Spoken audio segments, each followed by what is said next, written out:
Gokulam chits நிறுவனத்தின் பல்வேறு கிளைகளில் இன்று நடத்தப்பட்ட வருமான வரி சோதனையில் விதிகளை மீறி 12,500 கோடி ரூபாய் முறைகேடு செய்திருப்பதாக தகவல் கண்டறியப்பட்டுள்ளது. சென்னை கோடம்பாக்கத்தில் உள்ள கோகுலம் சிட் ஃபண்ட்ஸ் நிறுவனம் மற்றும் அதன் உரிமையாளர் கோபாலன் ஆகியோர் வீட்டில் வருமான வரித்துறை அதிகாரிகள் இன்று சோதனை நடத்தினர். முறையாக வருமான வரி செலுத்தவில்லை என்ற குற்றச்சாட்டின் பேரில் நடத்தப்பட்ட இந்த சோதனையில் சுமார் 100 கோடி ரூபாய்க்கும் மேலாக வரி ஏய்ப்பு நடந்ததற்கான ஆவணங்களை வருமான வரித்துறை அதிகாரிகள் கண்டுபிடித்ததாக கூறப்படுகிறது.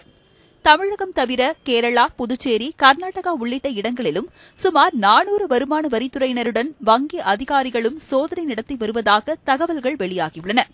இந்த சோதனையில் விதிகளை மீறி இந்த சிட்ஃபண்ட் நிறுவனம் 12,500 கோடி ரூபாய் முறைகேடு செய்திருப்பதாகவும் தகவல் வெளியாகியுள்ளது.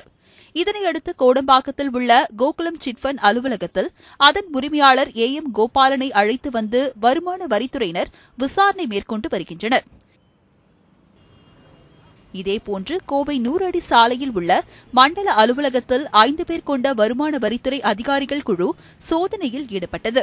இதேபோல் இதன் கிளை அலுவலகத்திலும் சோதனை நடத்தப்பட்டது. இந்த சோதனை காரணமாக டவுன்ஹால், சிங்காநல்லூர், சூலூர் போன்ற இடங்களில் உள்ள 7 கிளை அலுவலகங்கள் மூடப்பட்டுள்ளன.